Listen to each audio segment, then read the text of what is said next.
Okay, today we've got a P47. This one come in with no sound. Basically 2151 was missing, but my replacement was faulty, which kind of messed me up a bit. But also we had one bad RAM, but socketed them both. Dead chips there. Just give it a cred.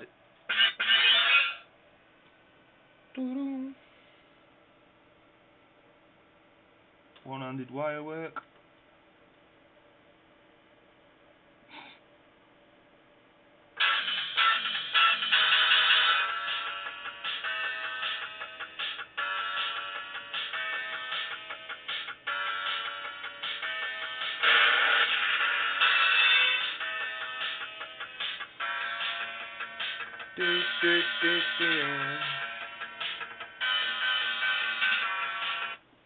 There we go.